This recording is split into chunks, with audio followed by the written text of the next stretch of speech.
मैं फ़लस्तीन के शहर अल खलील की मस्जिद अल इब्राहीमी में मौजूद हूँ, जिसे हरम अल इब्राहीमी भी कहा जाता है। अल खलील शहर की शोहरत 4000 साल से हज़रत इब्राहीम और उनके ख़ानदान का जाए मदफन होना है। आपके एक गार ख़रीदा हज़रत सारा को दफन, हज़रत सारा अलैहिस्सलाम उनकी शरीक हयात को दफन करने के लिए, और बाद अज़ां हज़रत इब्राहीम ख़ुद भी रिवायात के मुताबिक जो हैं वो यहीं दफन हैं। और हज़रत इब्राहीम के बेटे हज़रत इसहाक़, उनके पोते हज़रत याक़ूब और उनकी शरीक हयात हज़रत रफ़क़ा और हज़रत लिहा भी जो हैं वो यहीं दफन हैं।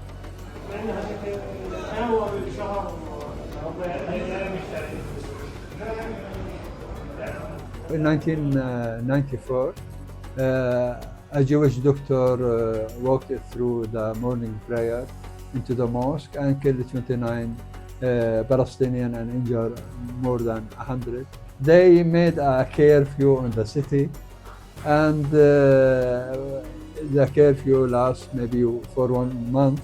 But after several months, we find out that they split the mosque into two parts for Muslims to pray in and other part as a Jewish synagogue.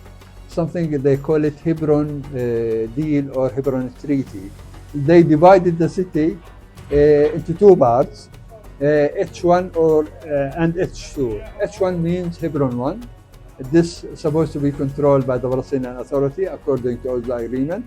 And this area, which means the old market, the Ibrahimi Mosque area, is all, they call it Hebron 2 or H2, and the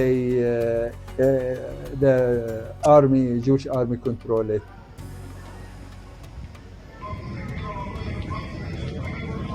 हज़रत इब्राहीम से वाबस्ता ये इबादतगाह तीनों इब्राहीमी मज़ाहिब के लिए मुक़द्दस मकाम का दर्जा रखती है, लेकिन मस्जिद में जा बजा मरम्मत की ज़रूरत महसूस होती है। जगह जगह से प्लास्टर उखड़ा हुआ है, टाइल्स जो हैं वो आपके टूटे हुए हैं, दरवाज़ों के ऊपर से रंग जो है वो उड़ा हुआ है। मस्जिद के स्टाफ का कहना है कि मस्जिद की मेंटेनेंस की ज़िम्मेदारी जो है वो मस्जिद का जो इदारा औक़ाफ़ है वो उठा रहा है, और फ़लस्तीनी अथॉरिटी जो है वो भी इसके लिए जो है वो आपकी रकम मख्तस करती है। लेकिन जो चीज़ रुकावट बनती है मरम्मत में, वो असल में आमद-ओ-रफ़्त के ऊपर पाबंदियाँ और ऑक्यूपेशन है, जिसकी वजह से जो है वो आपकी मरम्मत जो है उसका कोई भी प्रोजेक्ट जो है वो शुरू नहीं किया जा सकता। هذا الحاجز موجود هون، في أيام ما بيدخلوا ولا مواطن منه بيتم تسكيره. اللي بيدخل على الصلاة ممكن إنه يقعد لفترة جوا عبين ما يقدروا يفتحوا له الباب. في أيام أعيادهم برضه بيتم إغلاق المكان وعدم دخول للمصلين ولا أي زائر في هذا المكان. هذا المكان خطير جدا وما بنقدر نقترب منه إلا عند الخروج، أما نيجي بالعكس ممنوع.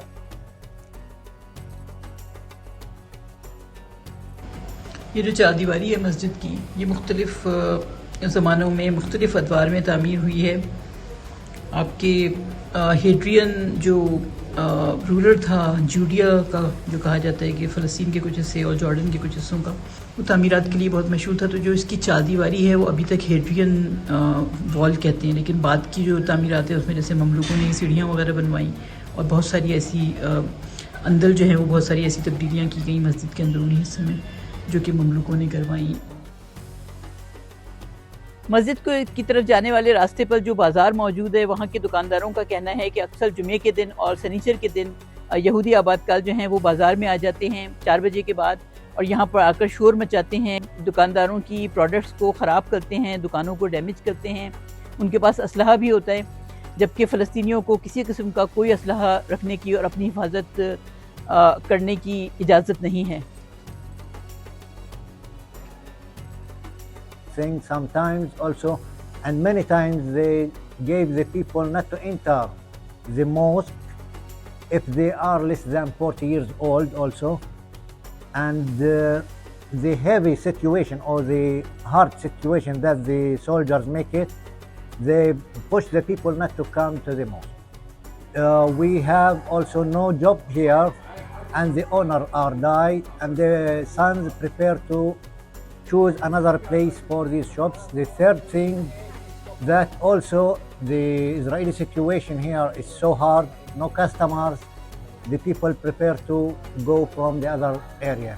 and here the settlers and the soldiers also making the life is so hard here in this area. Because of that, we have no customers to the area.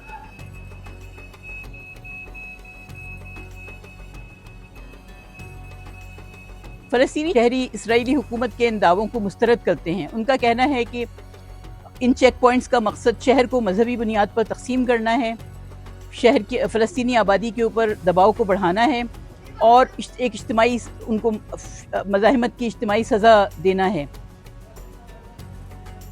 They give us just a specific of hours, like 7 hours or 8 hours. Until now, let's say there's an applied, an imposed curfew, illegal curfew that is still preventing people from movement, from getting out from their house, getting inside their house from Friday 4 p.m. till Sunday morning. This is for 2 years. But before that, in any condition situation, in any Israeli holiday, there is a full curfew that imposed against the Palestinians to deny them from any rights. पुराने शहर और बाज़ार से 4 यहूदी settlements जो हैं, 4 यहूदी आबादकार बस्तियां जो हैं वो मुल्हिक हैं, जिनकी टोटल आबादी जो है वो एक अंदाजे के मुताबिक 450 से 800 है। लेकिन इन यहूदी आबादकारों के तहफ़्फ़ुज़ को बहाना बनाकर सिक्योरिटी इक़दामात जो हैं वो बहुत सख्त कर दिए गए हैं। फ़लस्तीनी शहरियों के ऊपर बहुत सख्त पाबंदियाँ आयद की गई हैं। बहुत सी जगह पर उनके घरों को सील कर दिया गया है कि वो अपने घर के फ्रंट दरवाजे को, सामने वाले दरवाजे को इस्तेमाल नहीं कर सकते। बाज़ शहरियों को अपनी छतों को इस्तेमाल करना पड़ता है अपने घर से बाहर जाने के लिए। अल्लाहु अकबर, अल्लाहु अकबर, अल्लाहु अकबर, अल्लाहु अकबर।